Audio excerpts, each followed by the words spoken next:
But don't go to bed seems to be what the Nigerian Labour and Trade Union Congresses are telling Nigerians as the unions read out their riot acts to the government.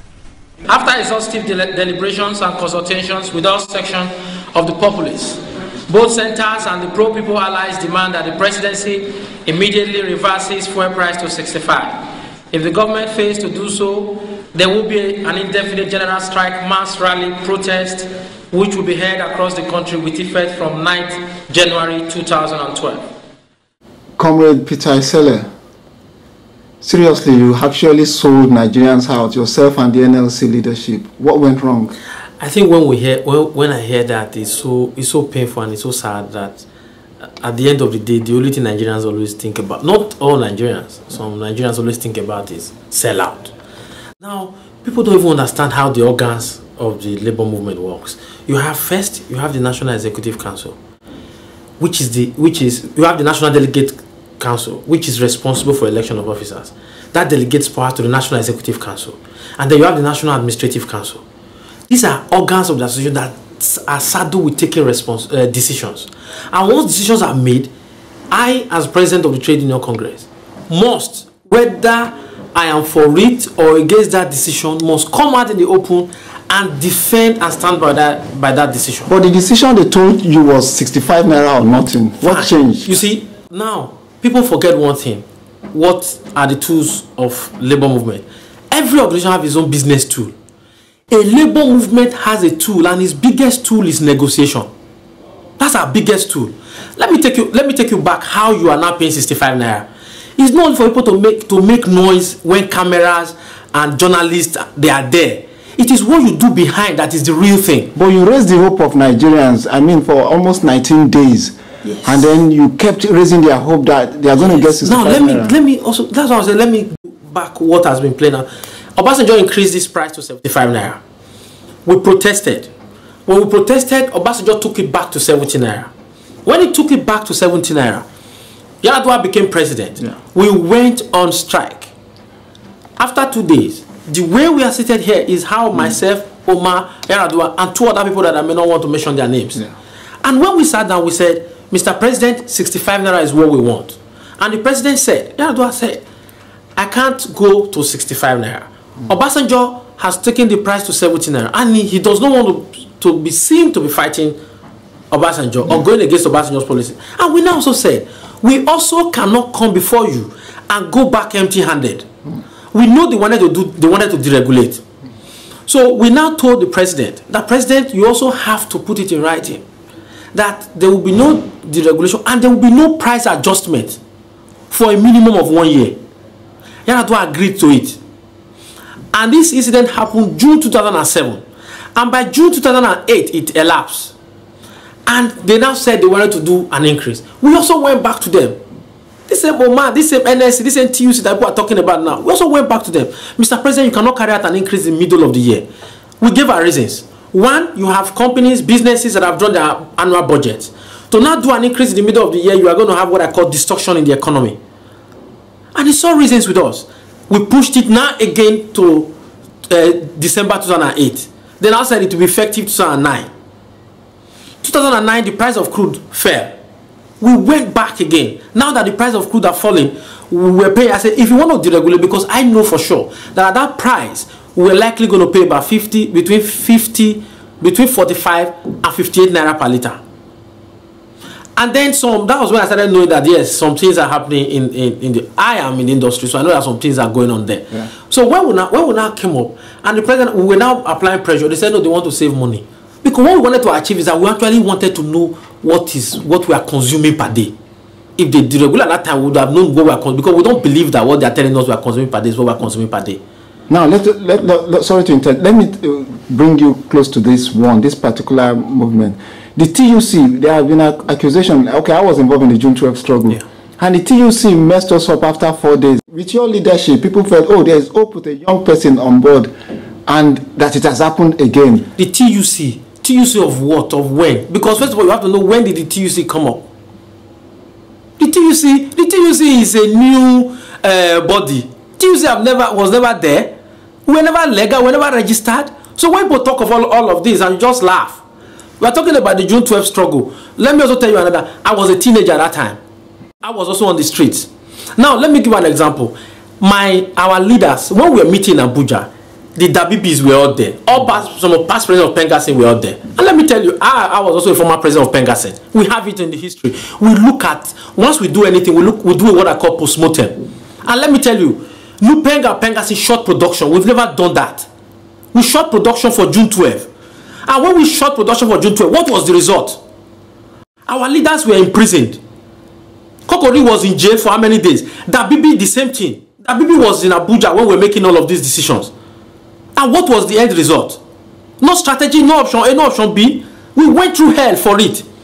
And at the end of the day, now one of the things that is making a lot of us very upset, we were able to. We've never had a nationwide strike that is as effective as we had in this last 6 days. Do you acknowledge that this strike was not a labor strike? It started with the young people on the street, and labor joined. Young people on the street cannot call a strike, for God's sake. Well, the national protest. You cannot. If you call it a national protest, you cannot. Let me give you an example. The only people that issued a press release was JAF. JAF is the only organ of civil society that we've been working with all over the years. But you're not even friendly with JAC anymore. Because I'm shocked. Because, you know, certain people behave certain way when the media is around.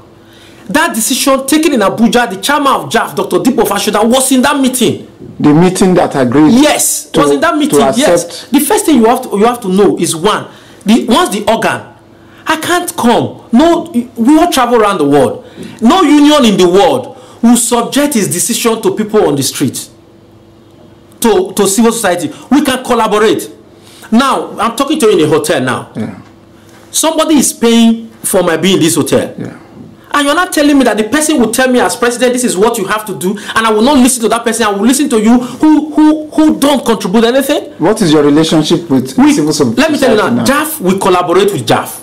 JAF is the only civil society over the years that when we agitate for wage increase, JAF is with us. When we agitate against privatization, JAF is with us. It's not these ones that came yesterday that suddenly now say, okay, fine. If you want us to collaborate, first of all, understand the constitution of the labor movement. When you understand, then we also understand your own role. Okay, you're talking about the occupying Nigerian movement. Yes, if you say let us collaborate, you must understand a labor movement is very conservative. And it's locomotive. I'm telling you, I know what I go through. The TUC and NSC don't see eye to eye before I became president. They don't see eye to eye. Because I believe that when we collaborate, we are united, we are together, then we can change things. But if you now go ahead, you say because they cannot. We have the power of organization. No civil society organization in Nigeria has the power of organization and the power of reach. Now, let me tell you behind the scene that I did. I called. I'm a young man, and I'm not happy with the way this country is going. And I want change. But I don't want change in an undemocratic way. If that costs me being president of Trade Union Congress, I'm ready to let that go.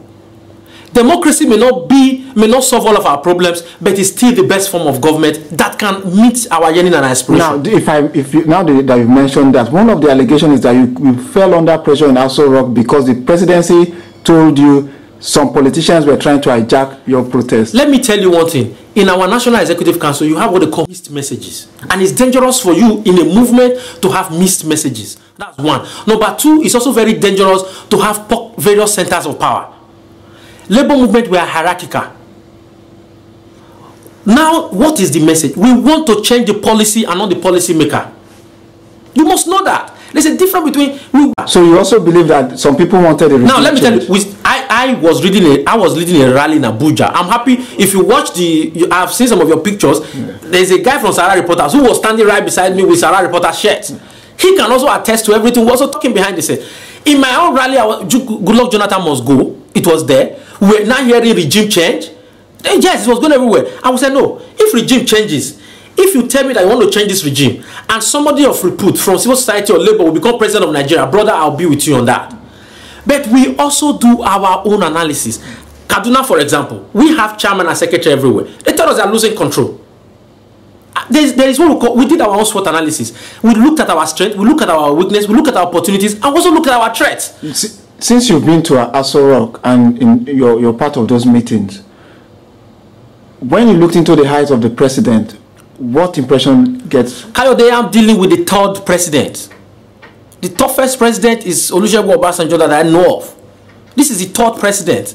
And so sitting before president of Nigeria does not give me any scruffles. And what's your impression? I really want to know, what's your impression? You've dealt with Obasanjo, you've dealt with Yar'Adua, you've dealt with Jonathan. Yeah. What's your impression so far of Jonathan? If you ask me what I make out of this presidency, is that this is one president that I know that really has nothing around him. You know, this presidency is very, very too exposed.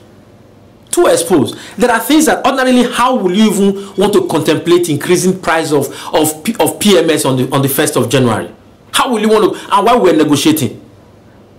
There were rumors that you were threatened with being arrested and it's not. prison. I'm telling you, my brother, I've been in this. I said the toughest of them all is OBJ. I've had my phone rang and it was Obasanjo on the other line. So the Goodluck administration did not threaten to charge you for treason? No, I never got those. But you offered money? No. Let me tell you one thing. If you want to talk about dealing with people, if you can, I would say categorically, if you can go through OBJ, I don't see any other person. I've gotten, he called on the phone, abused my family, everything from head to toe, because we're going to go on strike. And one thing, we also want to develop a strategy. Let me give you one strategy that we did in when I was pregnant. We were asking for a wage review for NNPC workers, and the president said we are not serious, that we'll never get it, blah blah blah. I said okay, fine. I told my guys, don't go on strike. We're not doing anything. We are going to wait close to when Yar'Adua will be inaugurated. It's strategy. And what we did was that we know Abuja gets its product from Suleja, and then we shot Suleja, and international guests went into the country, and they were seeing queues all over Abuja, and then they had to put the call through to us. I said, "Can we talk?" It's strategy. Okay, now I think it's General MacArthur that says that we are not retreating; we are only fighting the war in another style. Are you making efforts to read? Because right now, I must confess to you, people are hungry at NLC, at TUC, and you still need this civil society, especially this young generation of Nigerians, like the Occupy Nigeria movement. You are are you reaching out to them? Let me tell you. Ordinarily, understand us. I tweeted on Twitter. Somebody was also accusing me. I've been receiving a lot of insults. Yeah. But the joy is that the other part of Nigeria, we did our own analysis and found out that majority still believes that that was the best decision that we took at that time. Now, when I said this is the problem the civil society and the labor movement have always had. We fight amongst ourselves. Trust. Yes, we fight amongst ourselves. And the way we fight ourselves, the oppressors get away with whatever they want to do. Okay, now, why don't you also come? Okay, NSC, TUC, why did you make this? Omar, now, you know when things are good, it's all of us. When things don't go the way people planned it, then it is the president. A labor movement is collective. It's collective. And you are elected to do a particular thing. And once it will be irresponsible of me to tell you that the certain threats, internal threats that we faced, which we know could derail where we were going, that made the National Administrative Council to say, let's pull the plug and take it in another direction. Now, let me give you an example. Occupy Nigeria. What do we want to occupy? We want to see a change in this country. Yeah. I support that we want to see a change. And then now, I've always said, protest is a means to an end. It's not an end in itself. By the time you finish your protest, the reason why you are protesting, you now put it, which is now where you now deploy your intellectual capacity. You now put it on paper. And then now engage the various organs of the state. If we didn't go on that strike, the attention of the strike was 65 naira per liter. Now everybody's talking about good governance. Yeah, the Occupy. Exactly. We've taken it to another step, another level, good governance. Now, if the Occupy Nigeria wants good governance, whether you like it or not, we have the wide and reach. We can bring government to its But these young guys, they've always been talking about good governance. They've been tweeting the budgets. Yes, you can tweet. Yeah. You see, you can tweet. There's something different. Okay, it's like you now. There is something different from when you are saying certain things in the media and when I'm saying certain things in the media. The difference is the office I occupy. The difference is the people that I'm leading. The difference is my reach and my followership. That is what we can lean on. The beauty of what they don't know now, the labor movement is getting stronger by the day because we are having young people occupying strategic unions. I'm telling you now, our average age is about 38 that are occupying very, very strategic and powerful unions. And I'm telling you, some who also follow my tweet, and one called me and said, Mr. President, how can all of these abuse be coming in your direction when we know what we are going through? I said, no, when you choose to be a president, you've chosen to dance. So you're encouraging young Nigerians to also be involved in the labor movement? We must be involved. How do you say you want to effect a change and every time you go outside? Some people said I've been made the chairman petroleum investment fund. Is there anything like that? Can you be a chairman of investment fund of petroleum without having to tinker with the constitution or tinker with the laws of the land? I wrote an article, even it was on Sahara Reporters, sometime in 2009. I wrote another one in 2011. It's on PIB bill. The day we solved the problem in NNPC and oil and gas, we solved 45 to 55% of Nigerian problem. Now let's just talk about corruption, which is one of the bane of the crisis we have in Nigeria now. Why is corruption, why do we have to wait for protest before NLC, TUC harp on the issue of corruption? You see, what we are the one making you to harp on it. If we did not now shut down the airspace, people are saying that, oh, they could have done it without us. You can protest on the street. It is like dealing with the deaf. I've been Pengassin president. I've led this. I've been fortunate to have been in leadership position very early in my life. Yeah. So my experience and reach, you can't quantify. You are dealing with the deaf, and the only way the deaf man can try and understand you is that you know he has eyes to see. So you hit him where you know he can see it. One of your demands from the presidency is the issue of those who were killed during the protest. Yes. And nothing has been done so far. We just had the first meeting with Bagara Committee. You see, this is what we're talking about, engaging. Okay, did you now say because everything is wrong in Nigeria, we will not engage the institutions recognized by law? That is also why I talk to my people from the civil society. Please, we can't do these things this way. You must also engage. You must be involved to effect a change. So the issue of those who were killed, of course, we've raised it. Before the Belgore? Yes, we've raised it. Do you trust the Belgore Committee? You see, I don't trust anybody. I give benefit of a doubt. You have to earn my trust. I'd rather leave TUC than to be responsible to create anything for a military government to come into this country. I believe in democracy, and labor is a democratic institution. Let me take you back a little bit. I said when that protest was going on, I can't talk to everybody in the civil society movement. But I called some people, I will not mention their name. I said every single individual in that crew in Lagos, can you take their phone numbers and their residence? I called somebody in Kaduna, can you do the same thing? That is how you start a movement. So you try to reach out to as many. That is how you start a movement. And if you if you want to start a movement, you say we plan towards 2015. I also have an idea of the age limit that I want somebody to lead this country. At a time, at my age, and at these youths that lead, we are at an age where we can take risk. You know, we are at an age where we can take risk. At an age where we are having our brain is functioning at its best. Now, if you take advantage of that to say, okay, spread your tentacles. Nigeria is 36 states. It's not just only about Lagos. Yeah. It's not only about Abuja. Most times our attention is on Lagos and Abuja. Okay, somebody told me, I said nothing was happening in Port Harcourt.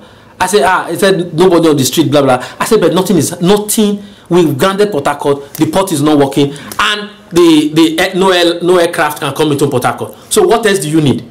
That is where it hurts most. So it is not left for us to say, let's collaborate. I tweeted it. I said, we either tap each other's strengths or we all perish together. Now, workers are actually suffering as a result of this policy by this government.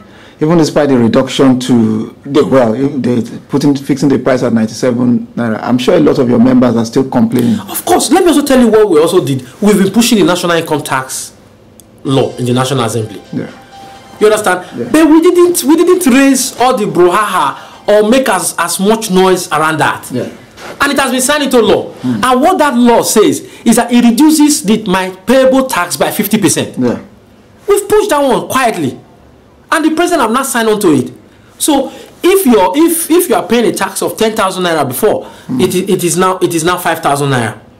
So we are using all means possible to ensure that, okay, fine, to bring down to alleviate the suffering. Now, let me tell you what I've always been saying to my civil society colleagues. Now we finish the protest. How many have been able to now go ahead and put these things on paper and appear before the House of Representatives and state this position? I had to go. We called off the strike on Tuesday. Yeah. I left Abuja on Friday. I had to go bury my stepmom. We had to have a wake on service of song on Thursday. We do everything on Friday. By Saturday, I was back to Lagos. I was in the office. Nobody went. We worked Saturday, Sunday, Monday. Yeah. We got a presentation. I'm also going to give you the soft copy if you want to see it. And we had to present to the House of Representatives because we believe that we don't consume 35 million liters.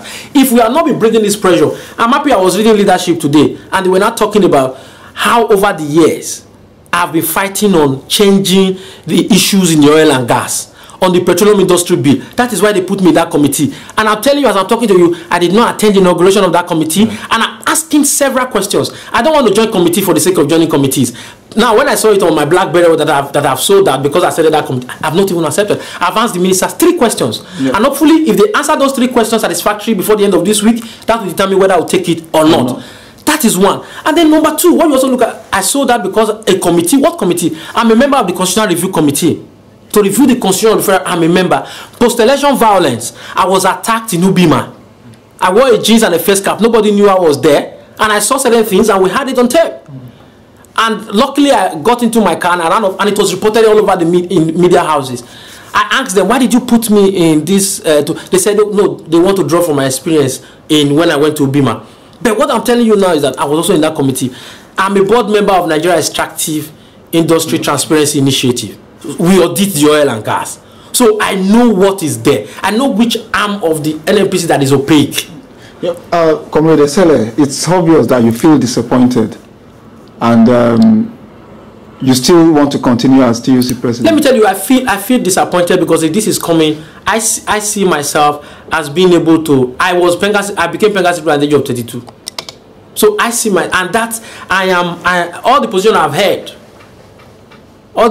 held, I've always been the youngest to take those positions. And you know, labor movement from your own experience that is not meant. You don't get young guys leading Congress.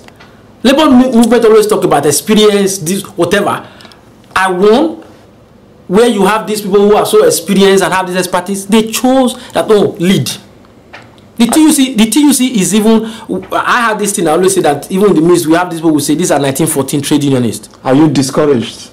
No, but I'll take it as one of those things, because if you choose to lead people, apparently when it's coming from, I know those who are 40 and above, they're all with me. They always say, yeah, man. But when it's coming from the young ones, the youth, because what I expect them to do is, I told once I tell if you want us to have a town hall meeting, man, I'm not going to tweet what happened behind the scene. I'm not going to tweet that. If you want us to have a town, I'm ready for that. So that you come and let us judge and look at this thing and say, this is a postmortem. That is how civilized people behave. You don't see in the UK or in America, they desecrate institutions. The pain that I have is that when you come out to say TUC, NS, you can abuse Peter Esele, abuse Abdul Wahid Omar. But don't cast aspersion on TUC or NSC, because that is an institution that your child will need tomorrow. Those people, they don't abuse the institution. They abuse individuals who are occupying position. But not when you say TUC sold out yesterday, who have been able to channel the grievances of the Nigerian people better than the labor institution all over the years. And we are not a opposition party. We're not a political party. But we've been able to carry this dream, put it forward and say, let's look at it. But we also will not want to crumble the empire. What I'm saying is that, yes, we've gone through a struggle at the moment. I prefer to say the glass is half full than half empty. We can't do better. We are not perfect. I'm also ready to learn. I think my phone crashed in the process. I got so many calls, so many texts, so many wonderful people also giving me, encouraging me. I will not allow the few, maybe 20% to also now discourage me. No, but I also need those 20%. Because people who are passionate about their views are also people that you need on your side. They can stand by you tomorrow. That's also why the movement is also trying to reach out. Understand our own situation. Take our constitution and go through it. Did you hear? If what I have done is against the organ of the Trade Union Congress, did you hear any protest from any of the organ of the TUC? If there is, I know what to do. I know what to do. This is not a do or die thing for me. But I'm telling you, this whole thing, I was privileged to have started. I didn't start just waking up. My own father was a worker. Yeah. He was laid off. They didn't pay him gratuity. And I watched my father from being the head go through a very painful this thing that I had to now also march. And then I was a teenager, marched to the Commissioner of Information's office and protested. Why will you lay somebody off? After more than 6 months, you've not paid him gratuity. Yeah.